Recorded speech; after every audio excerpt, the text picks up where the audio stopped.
Hello viewers, কেমন আছেন? আশা করি সবাই ভালো আছেন। সো ভিউয়ার্স, আমি আজকে আপনাদেরকে দেখাবো কিভাবে ইউটিউবের ভিডিওর মধ্যে আপনি এই থাম্বনেল তৈরি করবেন। তো থাম্বনেল তৈরি করার জন্য আপনাদেরকে প্রথমত যে অ্যাপসটি লাগবে, অ্যাপসটির নাম হলো পিক্সেল অ্যাপসটি। এই পিক্সেল অ্যাপসটি দিয়ে আপনি পুরোপুরি একটি থাম্বনেল তৈরি করতে পারবেন।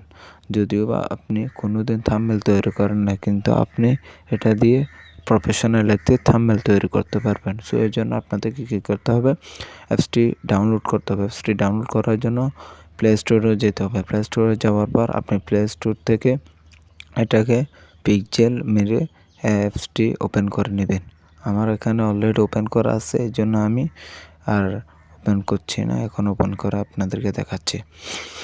ওপেন করার পর কী করতে হবে, এখানে একটা প্লাস আইকন আছে, প্লাস আইকনের মধ্যে টিকমার্ক দিয়ে দিবেন। এখানে যে ওয়াটারমার্কটি আছে এটা রিমুভ করে দিবেন। রিমুভ করার পর আপনি এখানে যেটা লিখবেন সেটা এখানে সুন্দর করে লিখে দিবেন। লিখে দেওয়ার পর আপনার যে ফটোটি অ্যাড করবেন ওই ফটোটি অ্যাড করে দিবেন। এখানে ফটোটি অ্যাড করার পর কী করবেন আপনি, তারপর আপনি এখানে যদি কিছু দেওয়া লাগে তাহলে দিয়ে নেবেন। সুন্দর করে এটাকে আপনি এডিট করতে পারবেন এটা দিয়ে।